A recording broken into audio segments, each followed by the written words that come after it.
I'm 1,000 pieces, still standing tall, a voice in the chaos. I've lived it all. I'm a wife, I'm a mother, a friend in the night, holding a broken, still holding the light. Shells in my pocket, dreams in my hands, building something they don't understand. The crafter of hope from shattered days, finding my strength in a million ways. They don't see the tears fall down in the shower. They don't know the pain behind the power. They only see me when I'm shining bright, not the battles I fight every night. But still I rise through the fire they made, through the hate, through the words they threw in my face. I'm still here, I'm still strong. This is where I belong. Mommy ramblings in my name. I built this boy through the pain. Every rambler that stayed by my side. You're the reason I survive. Still I rise, still I stand, with a broken heart and steady hands. They try to tear me down piece by piece, like I don't deserve a moment of peace. Was it just 'cause I didn't fit the mold? So they threw their stones and turned so cold. There are things I'll never say out loud, the kind of pain that don't need a crowd, but I carry it deep where the silence lives, and still find a way to give and give. And I smile when I go live like I'm okay, but they don't see the price I pay. I'm missing you with every breath I take, my sweet boy, my heart still breaks. But still I rose for the fire they made, through the hate, through the words they threw in my face. I'm still here, I'm still strong. This is where I belong. Mommy ramblings, this is me. Every left still chasing dreams. Every rambler that never walked away. You're the light that got me through the grave. Still I rise, still out there, with your memory in my head. God, you carried me when I was weak, when I couldn't stand, you lifted me. More times than I could ever say. You made a way, you made a way. And I've got dreams that won't let go, a foundation built, some love I know. For my son, for the ones he played, I'll turn my loss into something that remains. Yeah, I rise, now I'm stronger than before. Every scar just opened up a door. I'm still here, hear me now. I won't break, I won't bow. Mommy rambling, loud and clear. This is my voice, this is my year. Every rambler, every heart, you've been with me from the start. Still I rise, still I fight, turning darkness into light. I'm still your mom, and I'll build something beautiful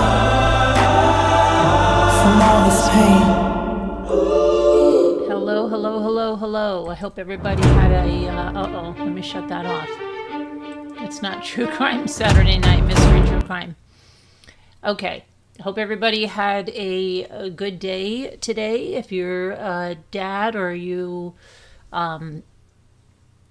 do what a dad should do, the mothers that have to be dads, and the guys that are not dads but they act as dads, and everybody, hope you had a good Father's Day. And let me see here. We got home not too long ago. We got home at around 11:30. So, but we had a nice time. We went out to dinner. We did a little shopping, and that's what I said. There might be a call to corporate because I might have gotten out of the store with a couple more boxes with display stuff in them, but it did it out in the open. All right, so let me talk about this. So tonight I found out something that I don't think I know, that Lindsay Clancy's husband filed a lawsuit, and I think maybe even her mother did, but I'm either forgot or what, that she filed a lawsuit herself. Lindsay Clancy filed it. And this is ahead of her trial. So I thought this was interesting because, like I said, I don't remember this. Now, it's possible that I did remember it, but no, this was filed a few months ago, and I'm going to go over it because it's quite interesting, especially ahead of her trial. So I think I should pop this up on the other screen, but let me see. Let me just make sure you can hear me. Lindsay, yes, good. Okay, hi B Lady, hi Anne, Mr. Wu, everybody that's coming in. Linda, hello there, Linda. Anybody that I missed, because I see I'm in top chat, not live chat. Sorry about that. Okay, let me pull this up over here on this side.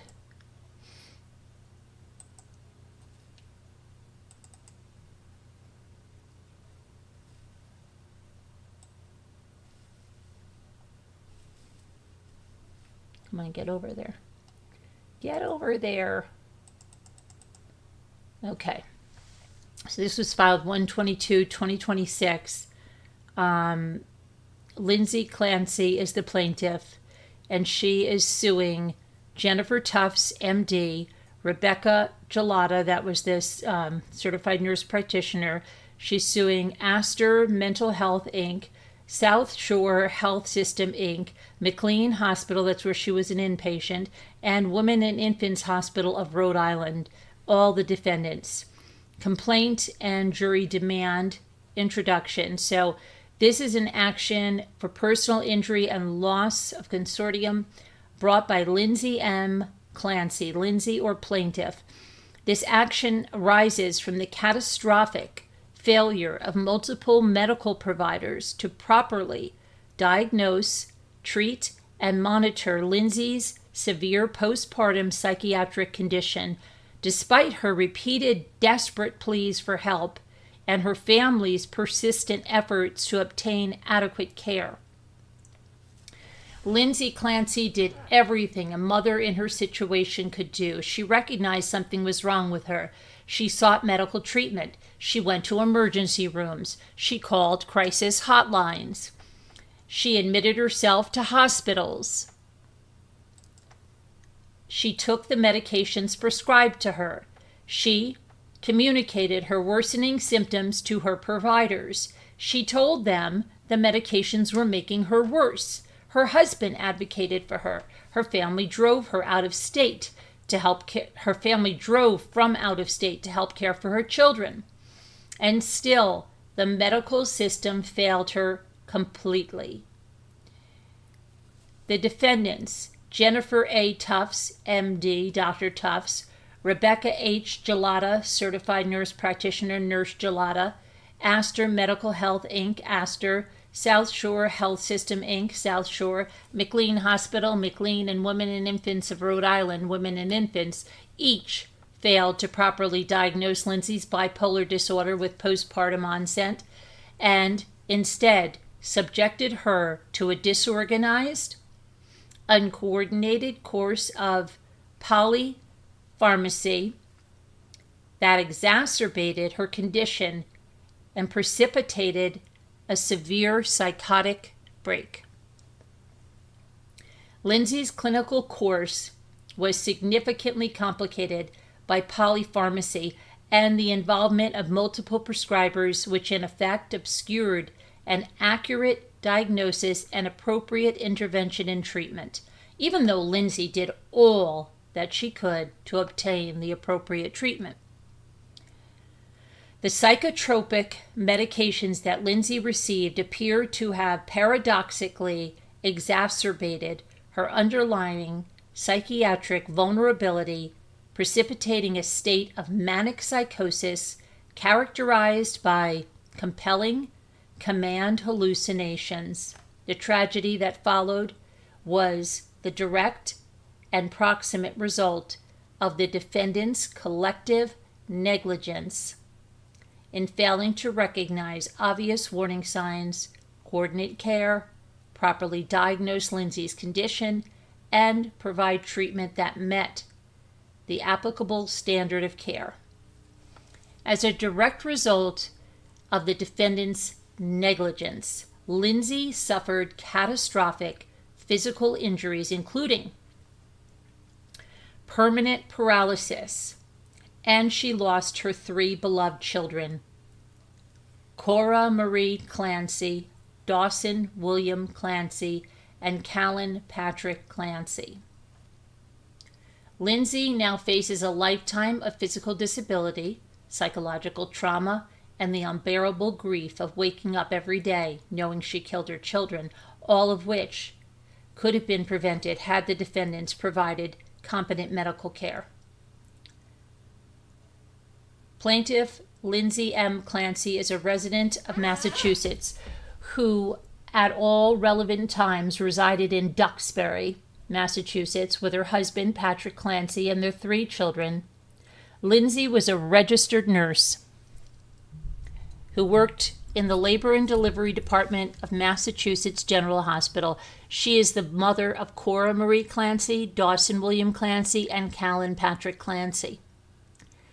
Defendant Jennifer A. Tufts, MD, is a psychiatrist registered to practice medicine in the Commonwealth of Massachusetts, with a usual place of business in Braintree, Norfolk County, Massachusetts.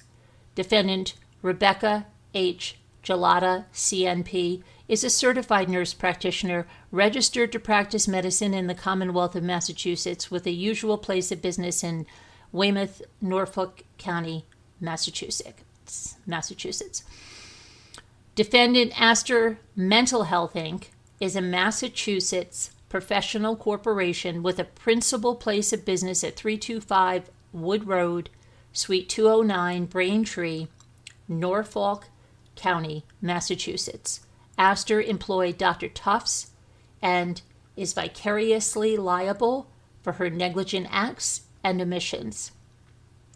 Defendant South Shore Health Systems, Inc. is a Massachusetts nonprofit corporation with a principal place of business at 55 Fog Road, South Weymouth, Norfolk County, Massachusetts. South Shore employed Nurse Gelada and operated the perinatal behavioral health program through which Lindsay received treatment. South Shore is vicariously liable for the negligent acts and omissions of its employees. Defendant McLean Hospital is a psychiatric hospital located in Belmont, Middlesex County, Massachusetts. McLean provided inpatient psychiatric treatment to Lindsay from January 1st through the 5th, 2023.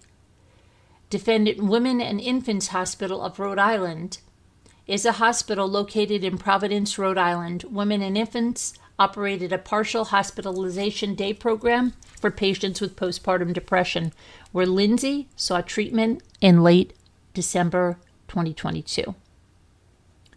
This court has jurisdiction over the Massachusetts defendants. Okay, so it just goes through there. Let's see. The court. This is the court's jurisdiction. We're not going to have to worry about that. And where they practice business, we'll go in here. Venue is proper. That's what we need to know. Okay, let's go to the facts. Lindsay Clancy and her family. Lindsay Marie Clancy was born August 11th, 1990. And she was raised in Wallingford, Connecticut. So she was born in 1990. Okay. Her formative years were characterized by consistent academic excellence, culminating in a distinguished record throughout college and a rigorous accelerated nursing program at Massachusetts General Hospital. Lindsay's 9-year tenure as a labor and delivery nurse at Massachusetts General Hospital demonstrated notable professional competence and personal fulfillment. She was passionate about nursing and dedicated to her patients. Lindsay married Patrick Clancy in December of 2016, and they established their family home in Duxbury, Massachusetts. They were only married 6 years when this happened. Yeah, 6 years going on 7. No, just 6. Just 6. Sorry, just 6. Lindsay and Patrick had 3 children. Cora Marie Clancy, born December 24th, 2017. Dawson William Clancy, born September 30th, 2019. And Callan Patrick Clancy, born May 26th, 2022. As described by Patrick Clancy, before Lindsay became ill, she was dedicated to being a mom, even over-dedicated, worked twice as hard as most. She rarely took a break to rest. Lindsay loved our children and never took her frustration out on the kids. She remained as affectionate with the kids as always. Lindsay's mother-in-law, Susan Clancy, testified in grand jury proceedings that she loved everything about Lindsay. She was a fun-loving, doting wife and mother. She loved her kids, and she was a nurturing mother who smiled all the time. This is a little bit too much, okay? She smiled all the time. Nobody smiles all the time. Nobody always and nevers except God, okay? It's over the top. It's over the top.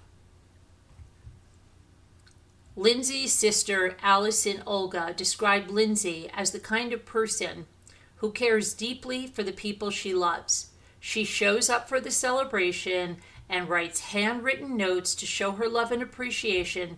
She's also there in times of need and finds just the right words to provide comfort and support. And a lot of this is redundant in, I believe, the father's lawsuit. This is all in there verbatim. Lindsay consistently conveyed profound affection for her children and her husband, and she had never previously engaged in any form of physical harm towards her children. Lindsay's prior postpartum history. During Lindsay's first pregnancy with Cora, she experienced anxiety due to abnormal ultrasound finding that later resolved. She experienced some anxiety during the postpartum period, but returned to part-time work and breastfed for 1 year without incident.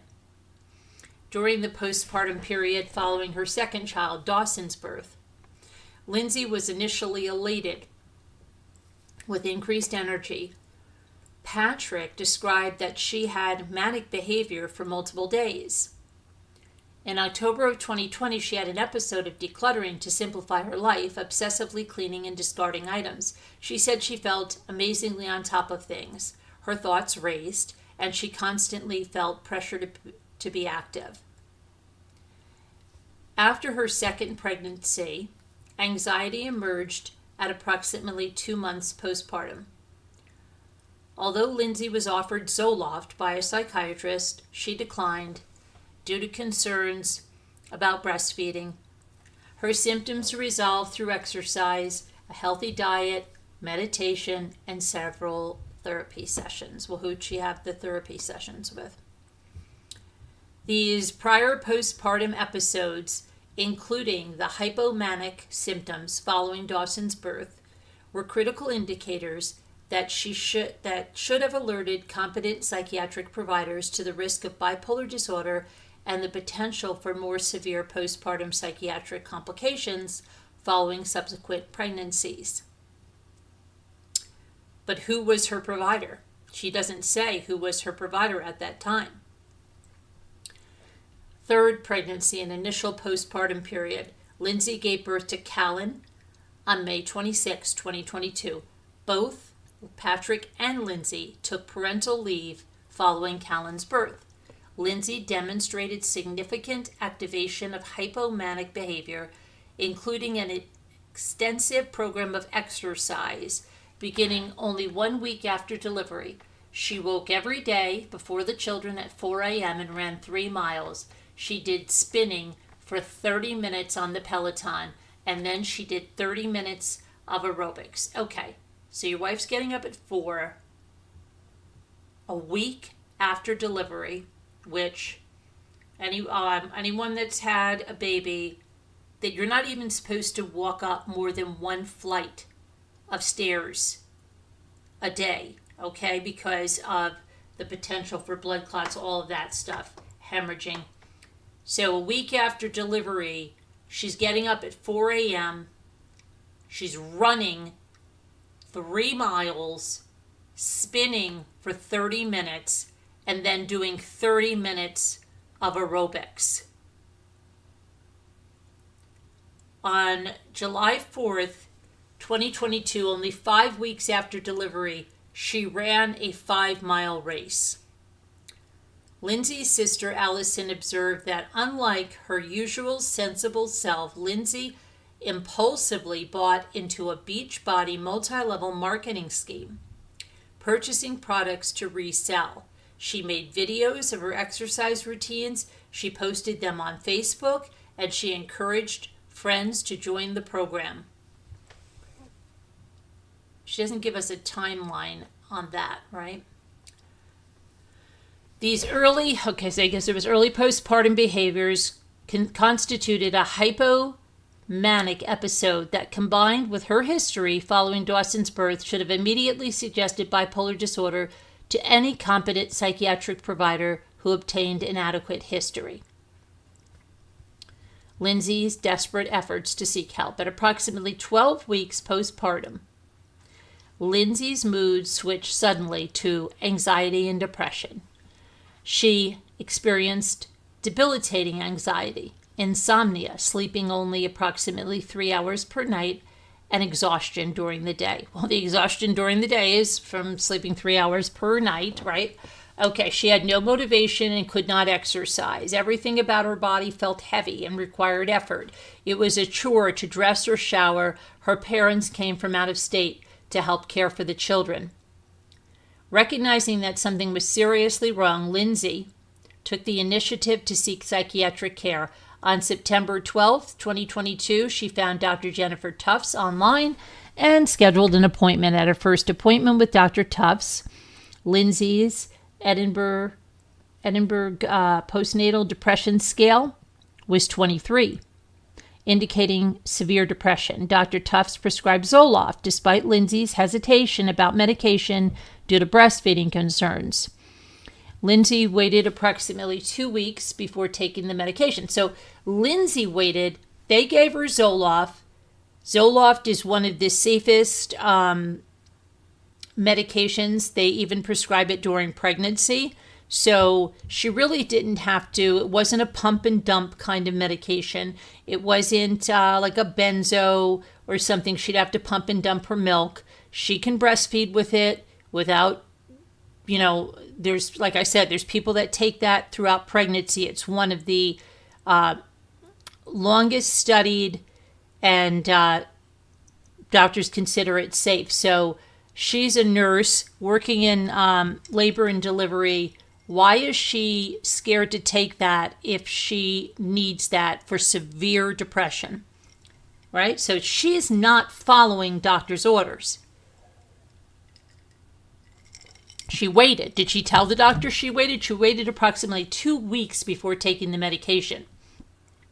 Still concerned about its effects on breastfeeding, but ultimately began taking Zoloft in mid-October because she knew she needed help. So she literally waited a month because she sought help September 12th, started taking the medication in mid-October. Okay? So, yes, it would take some time for these to get into your system. After increasing the Zoloft dose from 25 to 50 as prescribed, Lindsay experienced, now she again doesn't tell you how long she was on 25 milligrams, what was happening, who increased it, why. She leaves out a lot of stuff here. After increasing the Zoloft dose from 25 to 50 as prescribed, Lindsay experienced a severe adverse reaction.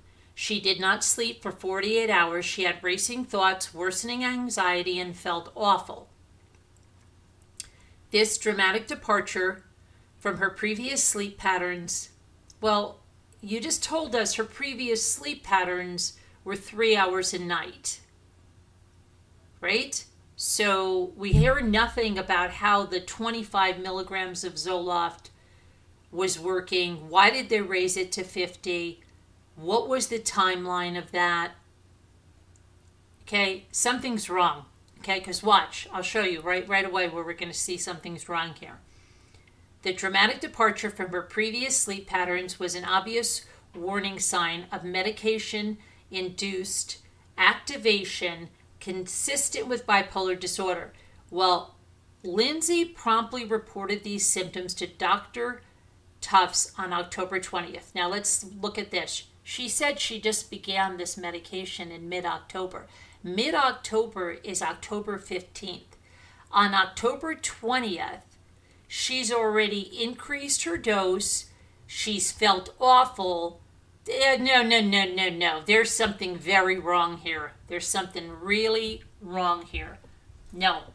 Either she did not tell Dr. Tufts that she did not start that medication in mid-September and waited until mid-October, but by October 20th, you're not going to have it doubled, because if you told her you started taking it on the 15th, she's not going to double it on the 20th. She's not going to double it on the 20th because it hasn't even had a chance. This is all crazy. Rather than recognizing the significance of this reaction and conducting appropriate testing to determine why Lindsay had such an adverse response to a relatively low dose of medication, Dr. Tufts simply discontinued the Zoloft and prescribed Ativan and Benadryl for sleep. She was only taking it 5 days. Even after carefully tapering these medications. What medication? Hold on, Lindsay. Hold on. What are you tapering? You're on one medication, Zoloft. So are you tapering the Ativan and the Benadryl? What are you tapering? The Zoloft that you were just put on and within 5 days increased it from 25 to 50? What are you carefully tapering these medications? This doesn't make any sense. Are you guys following along? Dr. Tufts simply discontinued the Zoloft and prescribed Ativan and Benadryl. She jumps to even after carefully tapering these medications. What are you tapering? Who's telling you to taper anything? What medications? You were discontinued with the Zoloft that you only took for 5 days. Did you ever tell her you didn't only took that for 5 days? Then she's telling you Ativan and Benadryl, but you're not giving dosages or anything? Come on. Something's wrong here. Sorry. Lindsay's profound insomnia persisted, accompanied by distressing cardiac palpitations. Did she go to a cardiologist? Because she should go to a cardiologist to find out about the palpitations. They have to give her a stress test to see if there's anything wrong with her heart first that would cause the palpitations as well. She should have been going to a cardiologist. She's a registered nurse. You telling me she doesn't know this? Okay, her condition continued to deteriorate. On November 16th, Lindsay's insomnia had become so severe that she took herself to the emergency room at South Shore Hospital seeking help. She reported insomnia, anxiety, and palpitations. The ER doctor prescribed trazodone for sleep, but it was not effective. But she doesn't tell us, is she still taking the Ativan? Is she still taking the Benadryl? What's going on? Is she telling Dr. Tufts that she's in the emergency room? This is crazy. This is crazy. Somebody might call this doctor shopping, right? Okay, so now she's going and she's getting trazodone, but it was not effective. What's the dosage? How long were you taking it? Were you taking it with the Ativan and the Benadryl? What are you doing, Lindsay? Patrick's mother, a nurse at South Shore Hospital, contacted South Shore Perinatal Behavioral Health Program on November 20th, seeking additional help for Lindsay. A nurse practitioner, Julie Paul, reached out to Lindsay. Lindsay reported to Nurse Paul that she was very frustrated and scared and experiencing extreme insomnia, averaging only 3 hours per night and having racing thoughts. Nurse Paul prescribed Prozac on November 21st. Look at this timeline. November 16th. 4 days later, 1 day later. After merely 4 days on Prozac, I am sorry. Prozac is not going. You have to be on these, I believe it's a minimum of 2 weeks. After 4 days on Prozac. She sounds like she didn't want these medications to work, that she knew better than everybody, and that she was tweaking all this stuff behind the scenes, all these different medications, and I don't think she was reporting back. So what type of responsibility does she have to let these practitioners know what she's doing? 4 days on Prozac, Lindsay reported that the medication intensified her insomnia. She immediately informed her providers and the Prozac was discontinued. Come on. What providers? Which ones? This was the second antidepressant that had caused activation and worsening insomnia, a critical red flag for bipolar disorder, and the providers failed to recognize. On November 25th, Nurse Paul prescribed 3 different medications: Ambien, Remeron, and Klonopin. Why? Why does she have all of these? Why is she taking Ambien and Klonopin and Remeron? On November 26th, after taking Remeron, Lindsay experienced dissociation, perceiving the world around her as unreal, distorted, and distant. She was unable to determine what was real. She became disoriented, forgetful, confused, and disconnected from her own body. She was unable to drive and unable to be alone. Lindsay reported these alarming symptoms to her providers on November 28, 2022, noting she was still struggling, sleeping only 3 to 4 hours, and feeling disoriented and forgetful. Okay, I want you to understand this timeline. It's only November 29th. She allegedly started on the first medication on October 15th. It's been 6 weeks, not even. And she's been through all these medications, and she's never even given any of them a shot to even see if they work. 4 days on Prozac? No. Okay.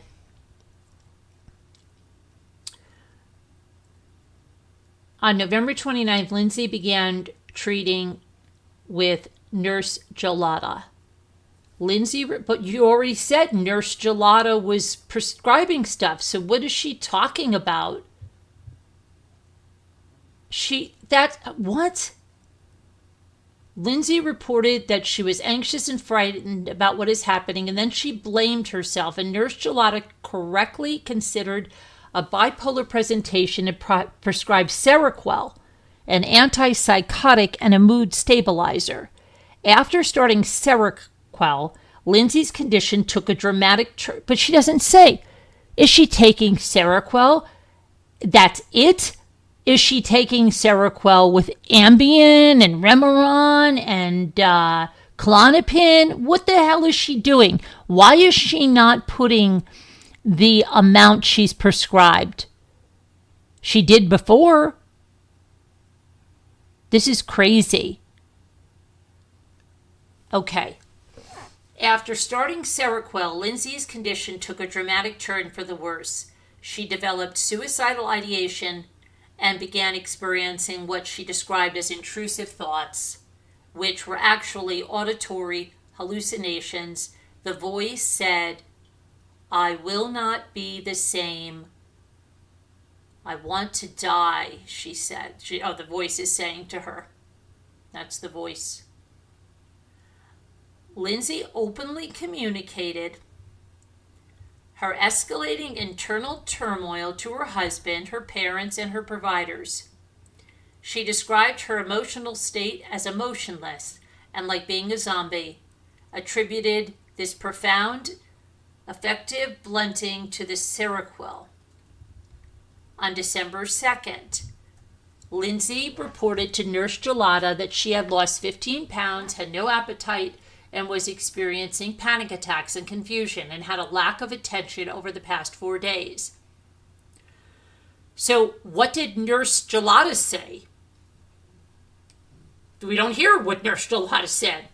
On December 4th, Lindsay was so frightened by the hallucinations that she called the New Bedford suicide hotline seeking help. She was told there's no emergency because she said she had no specific plan as to how she would take her own life.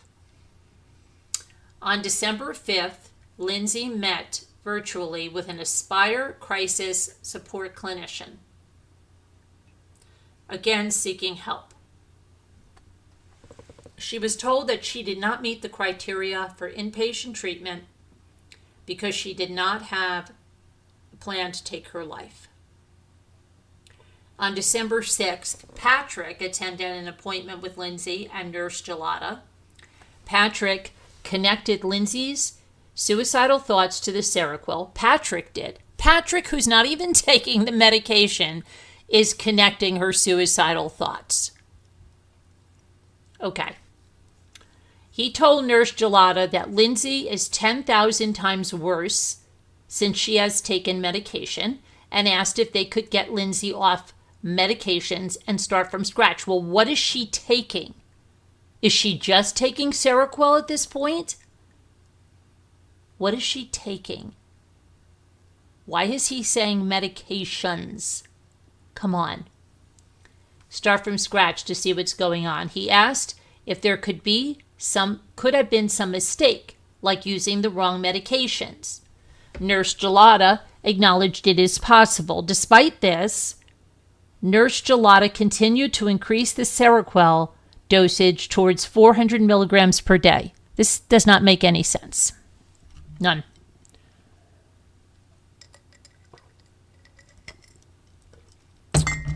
Okay. On December 13th, now I'm just going to let you know that she started this mid-October, so now we're like 2 months, right? Lindsay remained deeply depressed, had no motivation, and still had suicidal ideation. She wanted this to be all over. On December 15th, Patrick called Nurse Gelada's office to report that Lindsay had had a devastating week and that it was the worst day for Lindsay. She had horrible thoughts all day. Lindsay had auditory hallucinations all day, every day.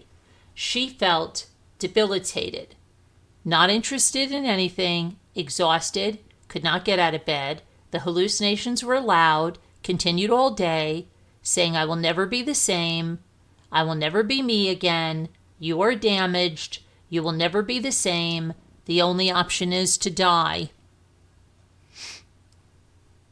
It's weird that voice talks to her. Listen to this. One moment it's talking in the first person, right? I will never be the same.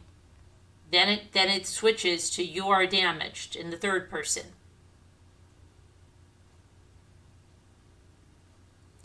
Lindsay told her husband, Patrick, "I have thoughts of harming the kids. She also told her mother about these thoughts because she was in a psychotic state. Lindsay also had paranoid delusions that people could hear her thoughts and that she would be locked up in a hospital and have her children taken away. Lindsay's escalating thoughts of taking her life prompted a visit to the Massachusetts General Hospital emergency room on December 20th, where she sought help. The ER suggested either admission to McLean Hospital or the partial hospitalization day program at Women and Infants Hospital in Rhode Island. On December 21st, Lindsay admitted herself to the partial hospitalization day program at Women and Infants in Rhode Island, a program intended for patients with postpartum depression. This was yet another active step Lindsay took to seek help for her worsening condition. Lindsay's chief complaint at Women and Infants was, "I feel numb and crazy depressed." She reported feeling crazy depressed, numb to all emotion, can't feel love, and her life is becoming a disaster, that she can't feel fear, and that she was messed up beyond repair. She had lost 15 pounds in a month, had no motivation, and reported that it takes all the effort in the world just to breathe.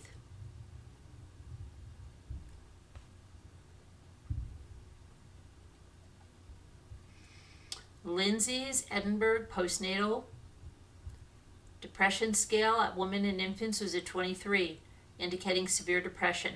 Her generalized anxiety disorders 7-item generalized anxiety D-7 score was 21, higher than the threshold for the most severe category. Despite those severely elevated scores, Dr. Diaz at the Women and Infants concluded that Lindsay had no postpartum depression and rejected a bipolar disorder diagnosis because of no history of hypomania or psychosis or family history.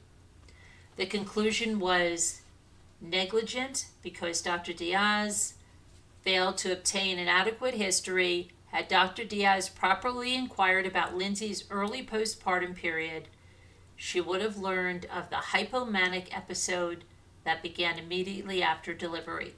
Dr. Diaz accepted Lindsay and Patrick's belief that her symptoms were due to overmedication and recommended weaning the Seroquel. The clinical team at Women and Infants posted that Lindsay's symptoms were more pharmacologically induced than purely depressive. Women and Infants Hospital determined that its day program was not appropriate for Lindsay, and they reached out to Nurse Gelada to discuss Lindsay's care. Nurse Gelada did not respond to them. Now, what do you mean Nurse Gelada did not respond to them? Then, ever, they'd call back? What happened? Women and Infants' negligent failure to properly evaluate Lindsay, obtain an adequate psychiatric history, and recognize the signs of bipolar disorder with postpartum onset resulted in a missed opportunity to provide appropriate treatment. The recommendation to wean Seroquel without providing a proper alternative treatment plan paradoxically contributed to Lindsay's further deterioration. Following the Seroquel reduction recommendation by Women and Infants, Lindsay's suicidal ideation resurged. By December 29th, Lindsay told her husband, "I can't tough it out anymore. I need to go to McLean." On December 30th, Lindsay went to Massachusetts General Hospital emergency room, which suggested admission to McLean. On December 31st, Lindsay admitted herself to McLean, the nation's top-ranked psychiatric hospital, due to her severe depression and suicidal ideation. Lindsay's admitting symptoms included passive suicidal ideation, feeling detached, hopelessness, depression, no appetite or energy to perform activities of daily living, no motivation, anhedonia, racing thoughts, inability to organize her thoughts, memory problems, anxiety, and insomnia. Her insight and judgment were documented as limited. McLean placed Lindsay in a locked unit with 15-minute suicide checks. However, the care she received was grossly inadequate. She was admitted on New Year's Eve, and there was a skeleton crew because of the holiday. Patients spent the evening doing puzzles and coloring. Nurses stayed behind a desk and glass. Lindsay did not see a doctor until January 3rd, 3 days after admission. On January 3rd, the doctor advised Lindsay to stop Seroquel and benzodiazepines. Okay, now let's just go on to this. This is exactly what I said. I thought the Ativan and the Klonopin and the Remeron didn't work. Why was she still taking it? Why was she still taking the trazodone? I thought that didn't work. She was taking all of those medications, okay? And this doctor knew that she was taking them because he told her to stop the Seroquel and the benzodiazepines and the trazodone. Why was she taking all of that after she said it didn't work? Why is she only talking about Seroquel? This is crazy. Okay. On January 4th, a day after she sees a doctor for the first time, Lindsay asks if she could go home, okay? A day after seeing a doctor, she wants to go home. What part does she play in this? Lindsay asked if she could go home for Cora's birthday. Well, Cora's birthday was December 24th. She means Cora's birthday party. Because her thoughts had improved since the Seroquel decrease. In one day? In one day, Lindsay? What? In one day, she was approved for discharge. Lindsay was discharged from McLean Hospital on January 5th after only a 5-day stay, despite her documented limited insight and judgment, and was returned to the care of the same outpatient providers who had been providing allegedly substandard care. After discharge, Dr. Goodhart from McLean called Lindsay and spoke for only 10 minutes, offering names of antidepressants. The staff at McLean suggested amitriptyline, yet another antidepressant, the very class of medications that had repeatedly caused Lindsay to have adverse reactions. When Lindsay was discharged from McLean, she thought, I was just in the best hospital in the country, so there was not much hope. You left early, girl. You left early.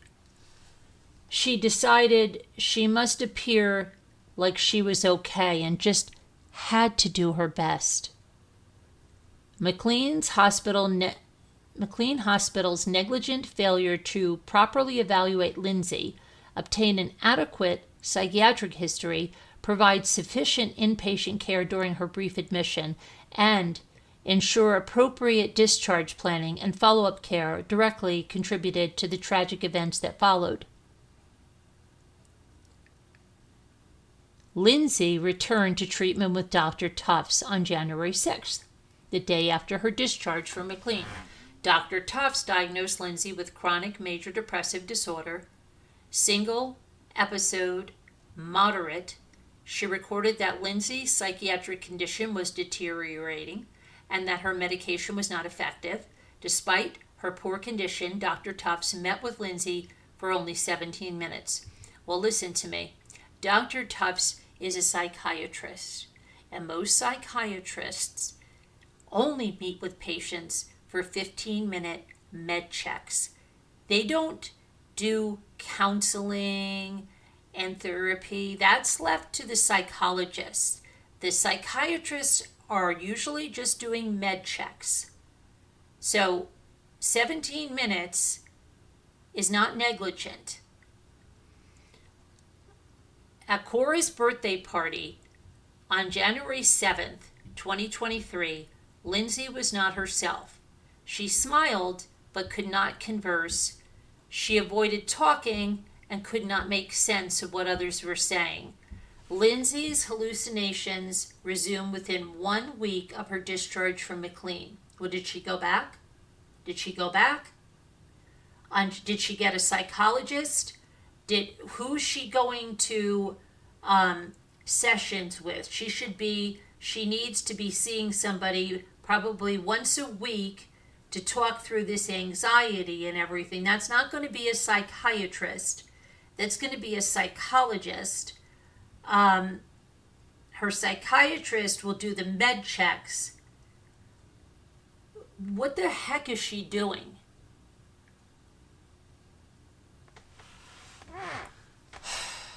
On January 16th, Lindsay was still experiencing... hold on a minute. Lindsay's hallucinations returned. On January 10th, Lindsay returned to Dr. Tufts and was switched to Valium for a benzodiazepine taper. How many times is she being tapered off benzodiazepines? I thought she stopped them immediately. They didn't work. This is crazy. This is crazy. Dr. Tufts indicated that at some point we will add an antidepressant. On December 16th, Lindsay was still experiencing debilitating depression. She had to force herself to do anything. The hallucinations continued. You should harm the children. You should kill yourself. You'll never be the same. The only option is to die. She felt like a zombie. Dr. Tufts prescribed amitriptyline, another antidepressant, at 10 milligrams per day. On January 20th, 2023, because Lindsay was having such awful thoughts and was so numb and emotionless, she researched what is a psychopath to see if she was one and whether there was a cure.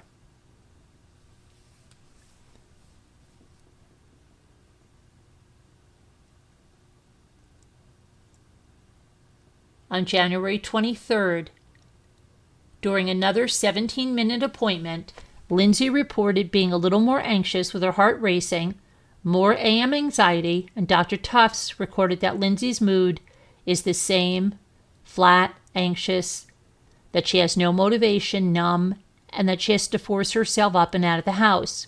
Her sleep and medication efficacy were poor, her insight was poor, and her psychiatric condition generally was unchanged. Dr. Tufts increased the amitriptyline to 20 milligrams per day, and that night, Lindsay did not sleep.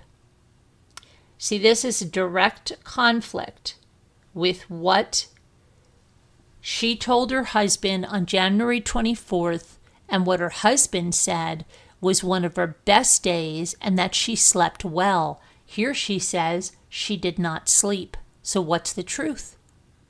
Hi, Jet Set. How are you? I hope you're better. Hi, Megan Els. Hi, Colleen. Hi, everybody. Okay, January 24th. On January 24th, Lindsay woke severely depressed with suicidal thoughts. Now, this is in direct contrast to what Patrick said she was doing well. It's also in direct contrast to messages she had with her mother. Her mother had been in that weekend. There's more to this story when I tell you this. This is a direct conflict of that other stuff. So Lindsay woke severely depressed with suicidal thoughts. She gave the children breakfast. She took Cora to the pediatrician because Cora complained of a stomach ache. Later, she went to the backyard with the children, built a snowman, and sent a picture to Patrick and her mother. The suicidal hallucinations continued all day nonstop, but she never said a word to them. In fact, Patrick hugged her and said how she was having a great day. Okay? Later in the afternoon, the voice began saying, "You should harm the children." Lindsay thought about dinner and realized she had not prepared anything. Why, when she told the husband that she had not prepared anything, did she not tell him about these auditory hallucinations and how they're saying she should harm the children? Why is she not telling her husband that? Why is she not telling her mother that in her text? Why is she not telling her doctors that? What responsibility does she bear? Okay. She asked Patrick about takeout. She looked at a map to see how long it would take because she did not want to be alone and needed help. Does she ever convey that to Patrick? She does not. She does not say that, "Oh, Patrick, I'm making you go further." Okay? And we know from what people have said, she lived in Duxbury, Massachusetts, and that there were multiple restaurants around Duxbury. She specifically had him go to 3V, which was a further distance away. For somebody that was concerned and didn't want to stay alone, wouldn't you pick the closest place for takeout? And if you didn't want to stay alone, wouldn't you all go together? Put the kids in the car and all go together. I don't want to be alone. Okay, that's what I think a wife would say that's experiencing that. Like, "Patrick, I don't want to be alone with the kids. I'm having crazy thoughts. I need to get out of the house. Let's all go together and get the takeout." Right? Or pop the kids in the car and go get the takeout. But if you're having crazy thoughts like that, your husband already knows about these thoughts. Why did you not tell him? Why didn't you tell him? "I'm having crazy thoughts. I don't want to be alone." But that's not, that is not true, what she just said there. I'm sorry, that is not true. She sent him further away. That's a direct conflict. Okay? As soon as Patrick left to pick up the food, there was a loud, demanding, repetitious voice. "This is your last chance. Kill the children so you can kill yourself. This is your last chance. You have to kill the kids so you can kill yourself." Lindsay felt a force come over her. Now Patrick calls her. Why does she not tell Patrick? Lindsay experienced command auditory hallucinations. A demanding, powerful male voice explicitly ordered her. She felt an overwhelming, irresistible compulsion to comply. Entering a dissociative, dreamlike state where her physical actions felt utterly disconnected from her conscious volition, she perceived her body was just acting, and she was merely watching herself do it. She reported she had no choice but to follow these compelling directives. Lindsay described, "I lost all control. My body started acting without any control on my part. I was just following commands. All action. This voice demanded action." Lindsay proceeded to strangle each of her children, uttering, "Go to God, baby." Following these acts, she undertook a severe suicide attempt, ingesting a substantial quantity of various medications, self-inflicting lacerations to her wrists and neck, and jumping from a second-floor window, approximately 20 feet to the ground below. Lindsay suffered catastrophic injuries, including a thoracic spinal cord injury resulting in permanent paralysis below the sternum. Now, many people, so in stuff we've read, said that is not true. Said that There's been conflicting reports about her paralysis. She also suffered multiple closed fractures of her cervical and thoracic vertebrae and multiple rib fractures. Cora and Dawson died on January 24th, 2023. Callan succumbed to his injuries and died on January 27th, 2023. Okay. Lindsay consistently maintains her actions were compelled by a hallucinatory voice, not a conscious decision, and expresses profound, enduring love for her children. Now, let's remember that one of the first things she did upon waking up in a hospital was to get a board and to write down, did she need a lawyer? A lot of people found a lot of things wrong with that statement. Why did she not ask about her children? Why was a lawyer the first thing that she asked? Okay.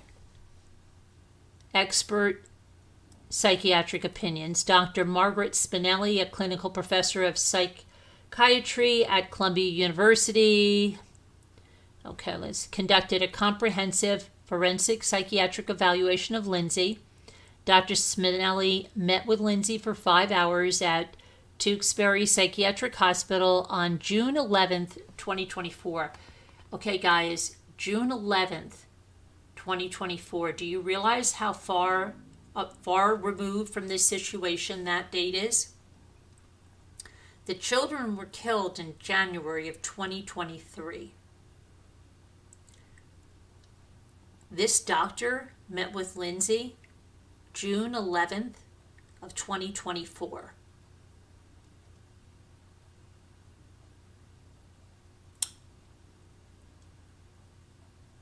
February, March, April, May, June. Almost a year and a half after the children were killed. Okay? And subsequently spoke with her by telephone for 3 hours in September of 2024. Okay? Going on to 2 years almost from the time the children were killed. Dr. Spinelli also interviewed Patrick Clancy, Lindsay's sister, Allison, Olga, Lindsay's mother, Mrs. Musgrove, and Lindsay's mother-in-law, Susan Clancy. Why didn't Dr. Spinelli speak with any of the medical professionals that were treating her? Why?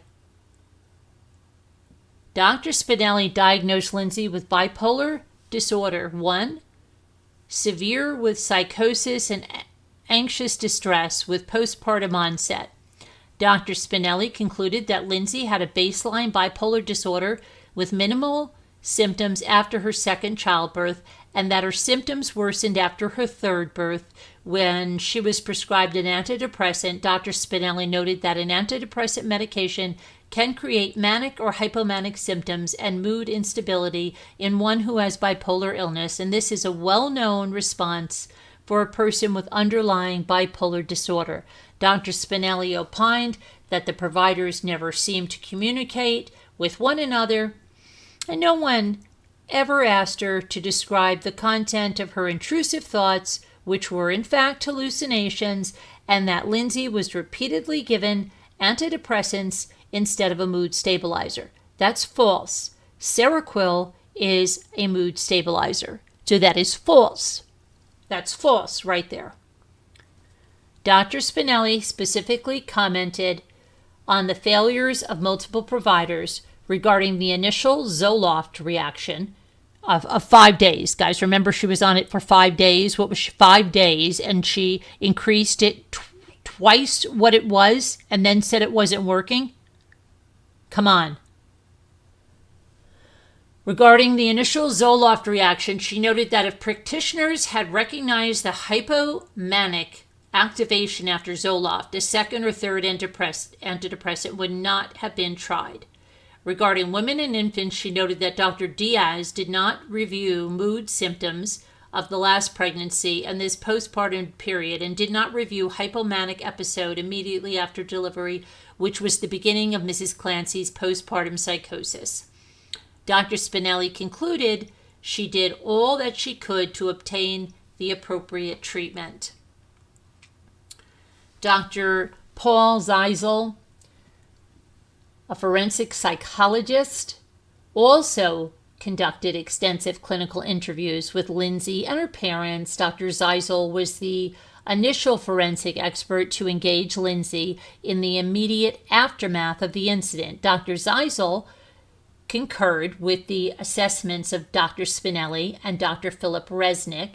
Dr. Zeisel opined to a reasonable degree of psychological certainty that Ms. Clancy's clinical course was significantly complicated by polypharmacy and the involvement of multiple prescribers, which in effect obscured an accurate diagnosis and appropriate intervention and treatment. Furthermore, the psychotropic medications she received appeared to have paradoxically exacerbated her underlying psychiatric vulnerability, precipitating a state of manic psychosis characterized by compelling command hallucinations.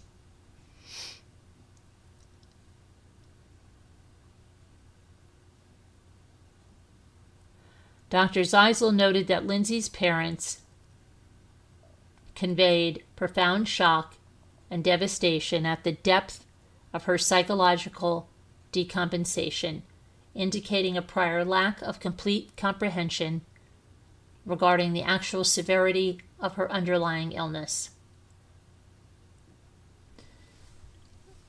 This underscores how the medical providers failed to adequately communicate the severity of Lindsay's condition or take appropriate action.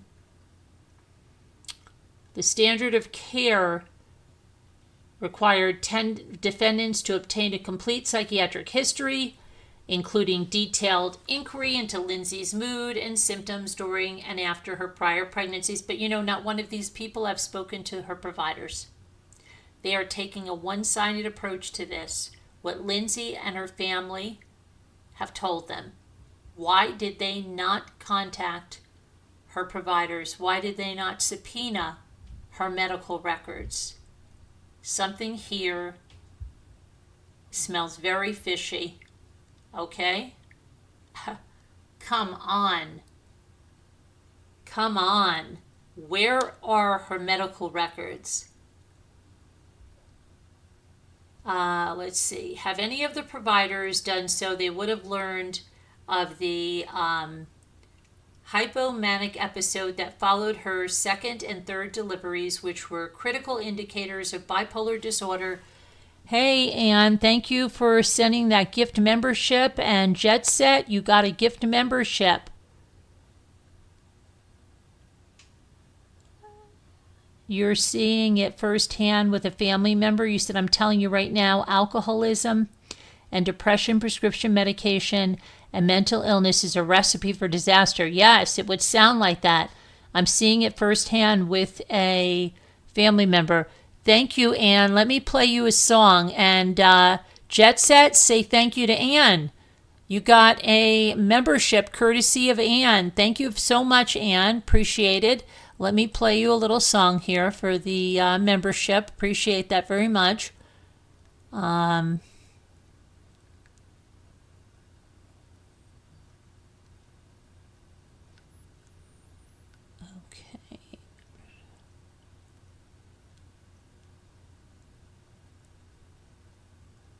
Hang on.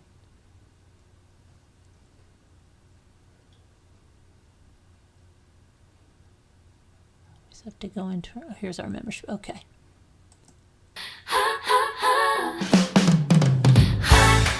Thank you, Anne.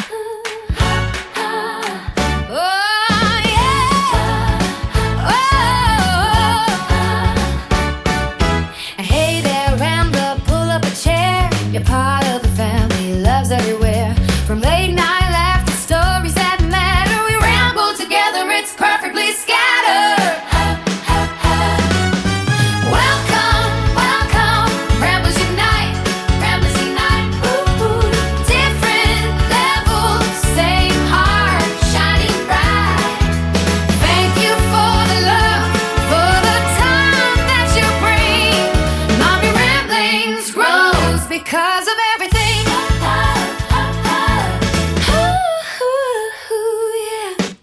Thank you so much, Anne. Okay. So now I'll take a little look at what you guys are saying about this. So, I've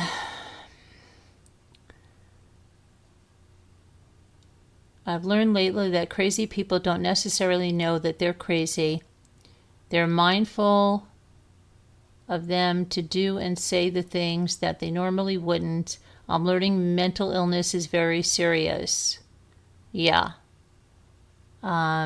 She apparently thinks so. She also, oh, my mint chocolate chip. Okay, you're talking about ice cream. I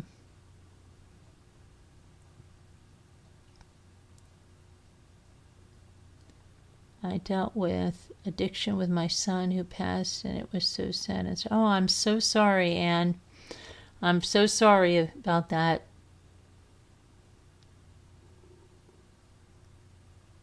My condolences.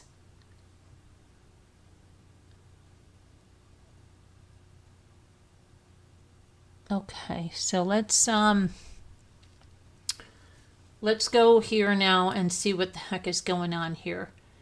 So it bothers me that nobody subpoenaed her medical records, that none of these people have looked at her medical records to even say anything. And they're going by what her family and she is saying.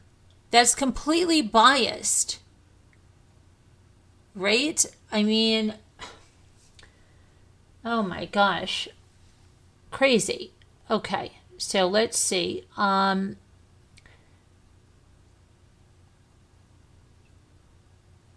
standard of care further required that after a second antidepressant, Prozac, caused similar activation. Wasn't she only on Prozac for 4 days?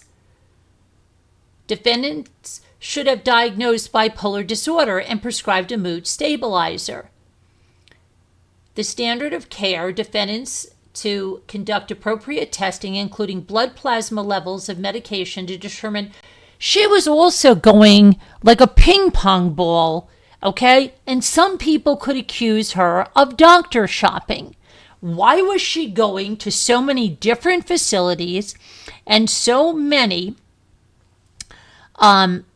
different providers? Why?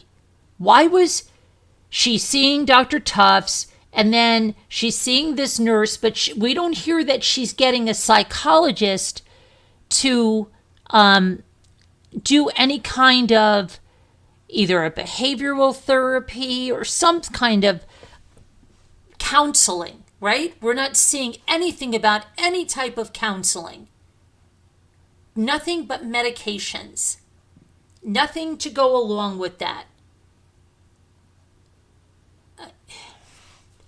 There's a lot here that's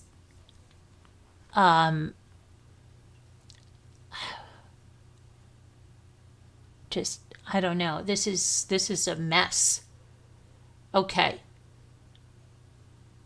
The standard of care required defendants to follow the start low and go slow principle when prescribed. But she kept saying, oh my gosh, these medications are not working for me. Oh my gosh, they're not working for me after 4 days. She also was prescribed something mid-September that she didn't start taking until mid-October. Did she ever let the practitioner know that? It's not clear at all. So, come on.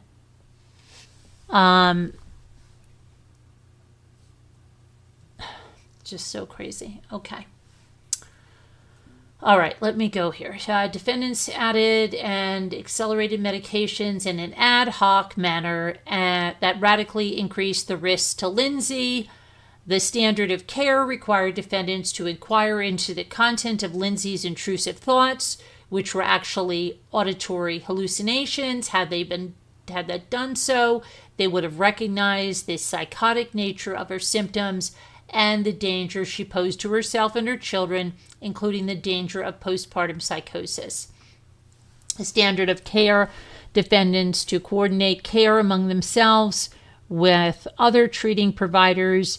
Instead, the providers failed to communicate with one another And Nurse Gelada did not even return women and infants' call to discuss Lindsay's care. The standard of care defendants to seek collateral information from Lindsay's family members who would have provided crucial information about the severity of her condition and her functioning at home.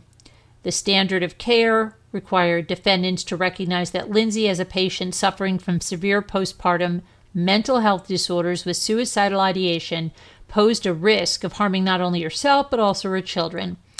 The standard of care required McLean Hospital to provide adequate inpatient during Lindsay's brief admission, but she left. She left.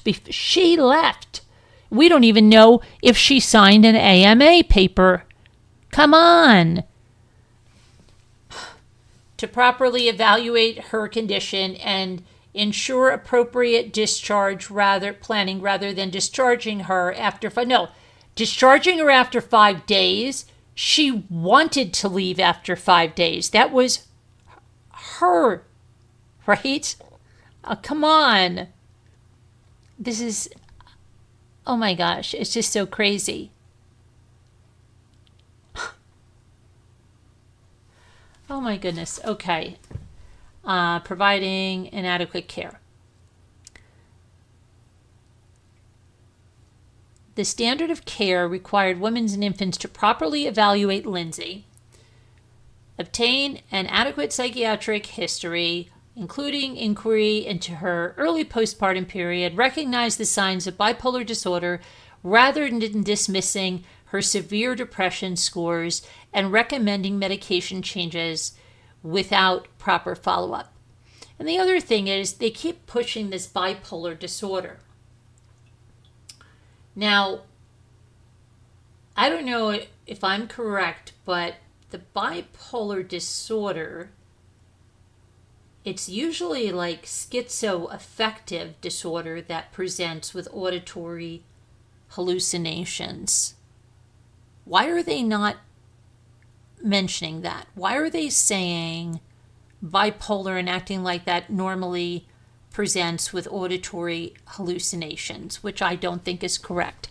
And there is a lot of people that are bipolar that don't kill their children, even when they have manic episodes. Patty Duke, perfect example, had episodes. Yeah, they can cause a lot of problems in relationships, as if you ever watched the movie about Patty Duke. But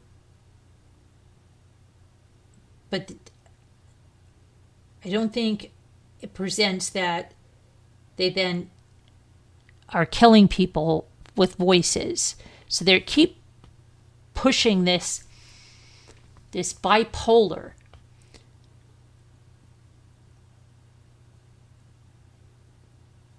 But the antipsychotics, aren't they more for the schizoaffective disorders?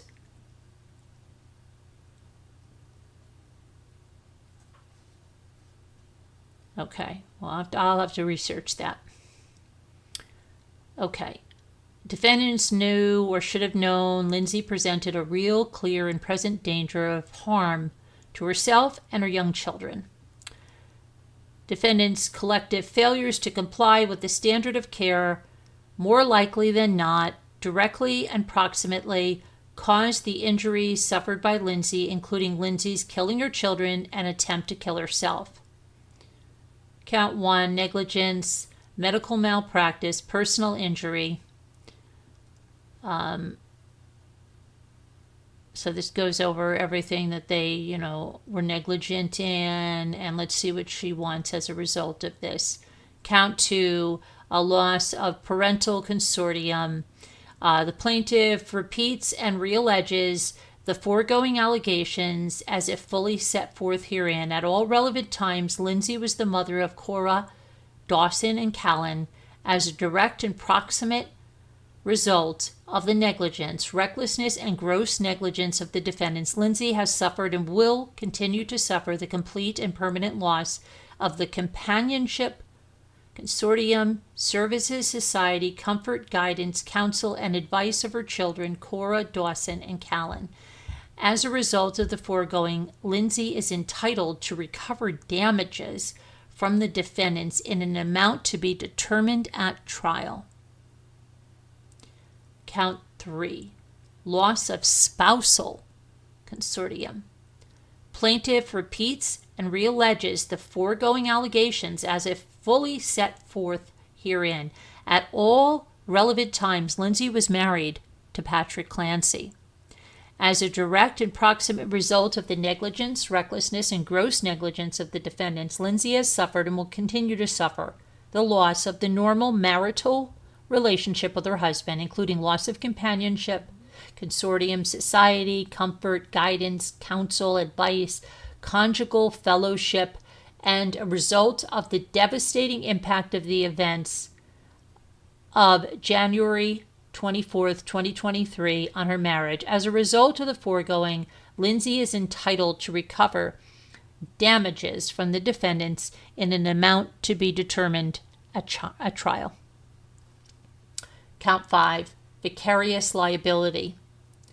Plaintiff incorporates by reference all preceding paragraphs as if fully set forth herein at all times relevant to this complaint.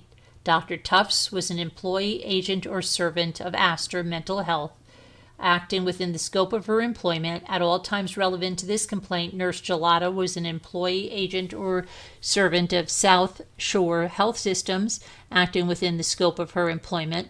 Under the doctrine of the respondent superior, Astor Mental Health is vicariously liable for the negligent acts and omissions of Dr. Tufts, and South Shore is responsible. Prayer for relief. Wherefore, the plaintiff prays that this honorable court will enter a judgment in her favor on counts 1 through 3 and award plaintiff damages, including punitive damages, as allowed by law, for the personal injuries suffered by Lindsay Clancy, including her physical injuries, her psychological trauma, loss of consortium with her children and her spouse, and all other damages permitted by law, plus interest as allowed by law from the date of this complaint, plus costs and attorney's fees, and grant such other and further relief as this court deems just and appropriate. Okay.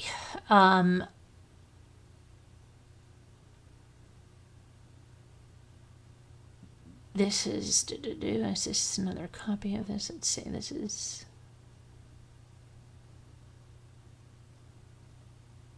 I guess this is one of them for every single one of these defendants. Okay, that's what this is. That's why it's so many pages long, 784 pages.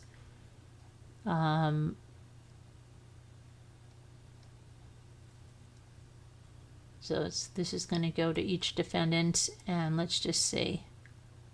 Let's skip down here.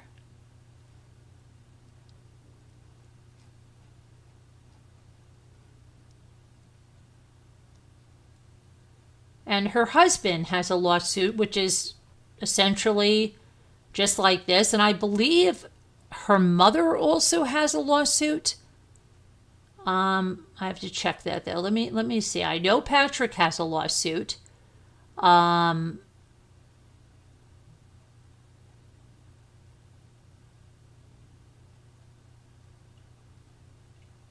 Okay, so that, let me see here. By her attorney, Rosemary Corinne Scapiccio. Nice Irish attorney. Okay. Now let's see. High murder of crows. Did I see murder of crows? So what do you think about this? Hi, Jen. What do you think about it? About this lawsuit?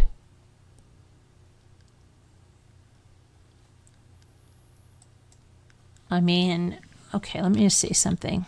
I want to see how many people are suing. Patrick Clancy.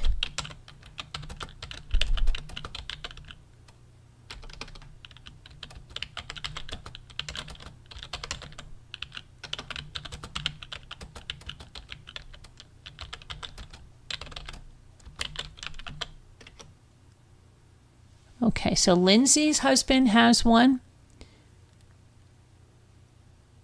She has one. Okay, so let's see. It says here, I want to read this, okay? Days after her husband sued her medical providers, Lindsay Clancy has filed her own lawsuit. Lindsay Clancy, gosh, get out of here. Stupid thing. So she did this right after her husband, okay? So now they have two. Let's see. Lindsay Clancy's husband and herself. And then Massachusetts versus Lindsay Clancy.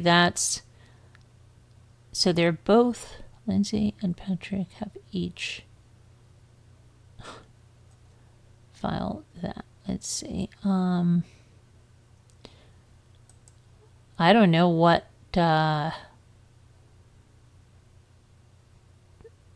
it's weird that they both have their own.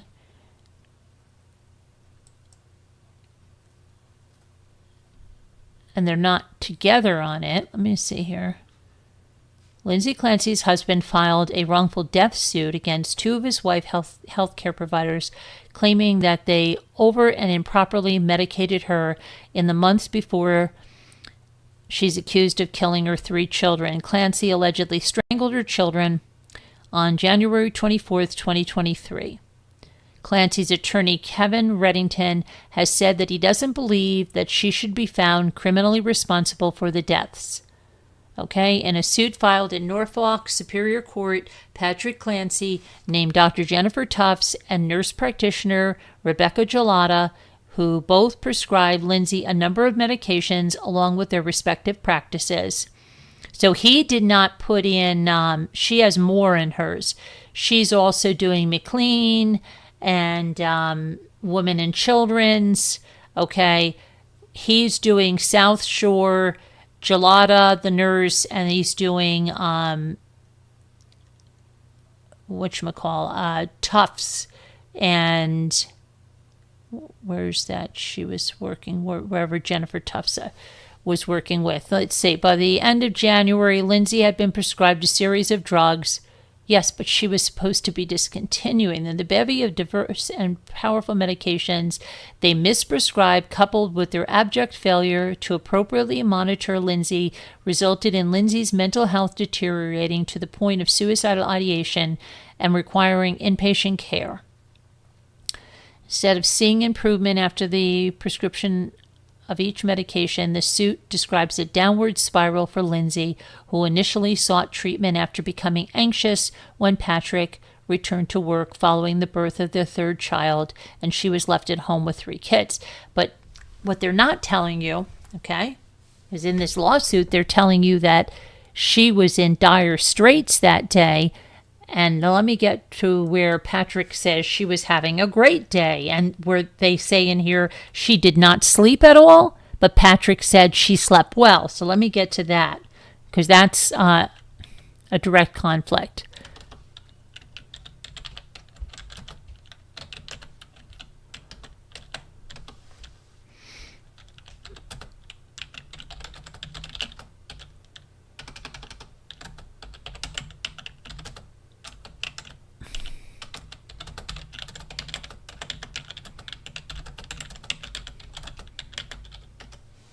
Okay, here we go. So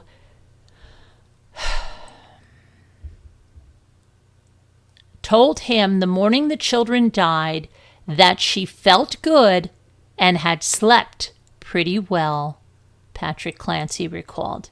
So which one is it? Because they're going to ask her that in court, right? They're going to say, wait a minute, you said on the 23rd you didn't sleep at all?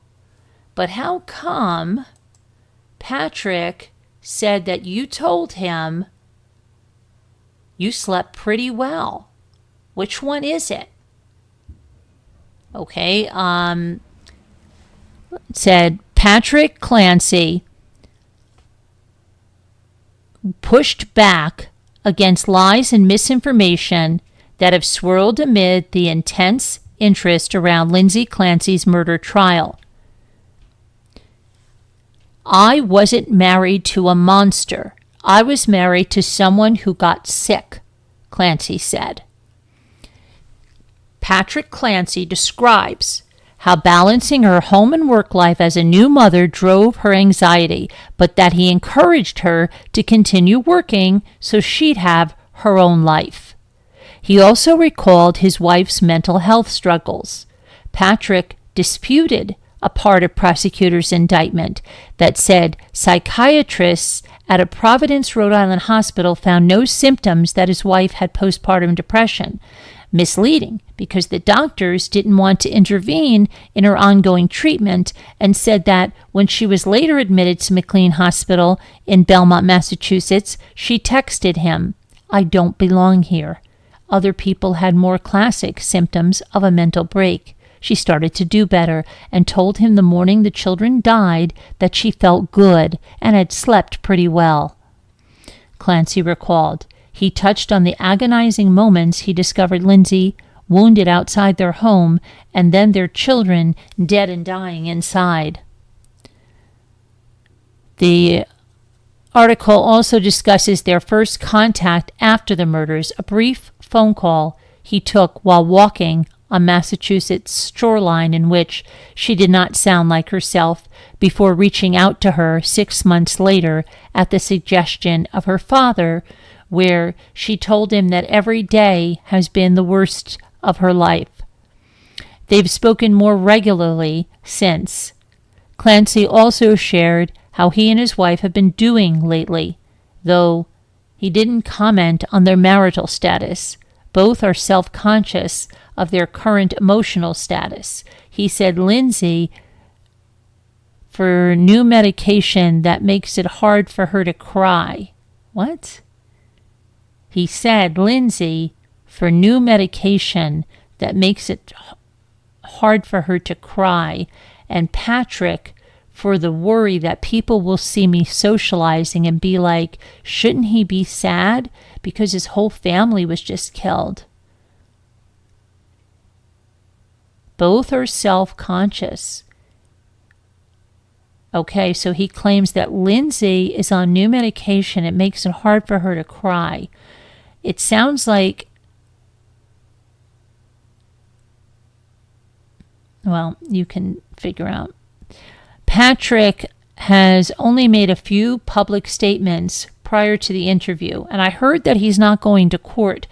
His first days after the murders, he addressed what happened and asked people to find it deep within themselves to forgive her as he had done. The real Lindsay was generously loving and caring towards everyone, me, her kids, family, friends, and her patients. The very fibers of her soul are loving.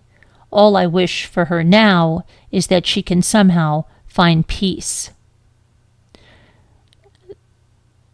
Let's see. He ran the Boston Marathon in honor of his kids and to raise money for the hospital where his youngest Callum was treated. He ended up raising over $73,000 above his goal. Let's see here. I don't know. What do you guys think about that?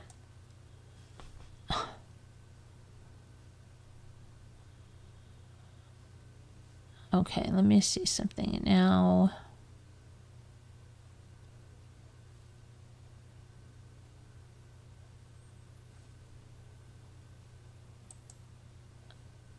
Patrick,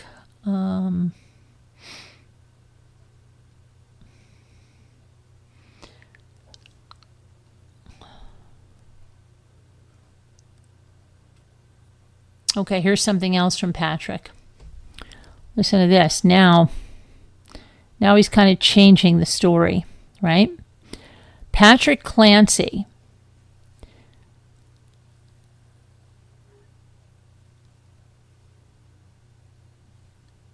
relived the night his life changed forever. He described the moment he returned home and found his wife bleeding outside and the kids strangled with exercise bands. I really beat myself up for a long time that I didn't go to the basement first. I would have gotten to them 10 minutes earlier, but I don't think it would have been enough. Lindsay Clancy's lawyer said she was suffering from postpartum depression and was over-medicated on the day of the murders. Prosecutors said she knew what she was doing as she sent her husband out to pick up medicine and dinner, even mapping out how long the trip would take. Clancy said he asked his wife for answers. I think one of the first things I asked was, "Did you plan this? Is that why you sent me out?" She said, "No, it was just like a snap of the fingers." Later, Clancy said he would be a lot more upset if his wife had planned out the incident. "I think it's a lot more hurtful if she did plan it and tricked me into believing she was having a great day. I don't know. I don't know who to believe, but I don't think it matters, really."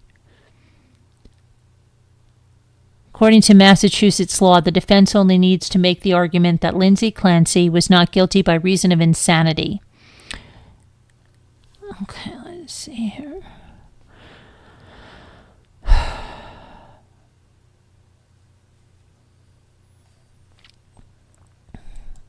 What are you thinking about this?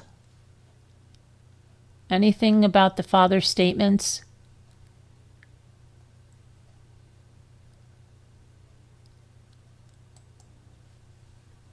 Hold on, let me see here. Oh, thank you, Anne, for the super chat. Hold on a sec. At least we're having sound effects again. Let me play you a song. Thank you so much. Let me go over here. Play you a song.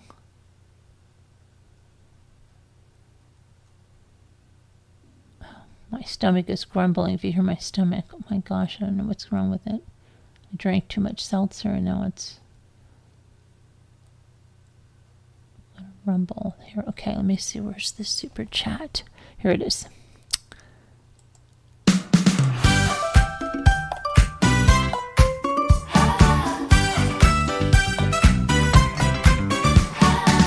Whoa, super chat, look at you. Sending love, we see it too. Thank you, Ramblers, shining bright. Mommy Ramblings, love tonight. Lights are glowing, hearts are true. Every word we feel with you. Thank you very much, Anne. Okay, so what do you guys think about this? I don't know. Some of the stuff he says, it's like it's all over the place. And then, I don't know. I mean, all these lawsuits. Why would the two of them have two different lawsuits? And are they married? Are they not married? They're like not talking to each other, but then he's acting like he's standing by her side. There's different forums where they talk about something about his sexuality. I have to put it out there, okay? They put out that maybe there are other factors. What happened? Okay? And I'm just telling you what's out on some of these boards is that there may be a sexuality issue.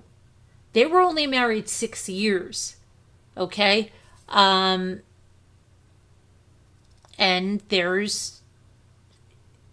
could anything have been because of that, like to hurt the other? Who knows? Do we know? I mean, this is like a mess. It's tragic, and 3 kids lost their lives. 3 precious kids lost their lives. Why did it happen? Who's to blame? What are these lawsuits? Is it just to save face? Is it to blame somebody? Is it to get money? What is it?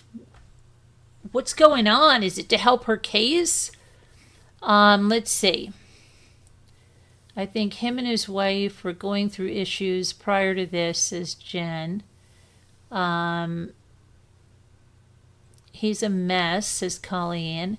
Carolyn, those are very good questions. I'm eager to learn more. It's tragic. It is. And what's really going on? Because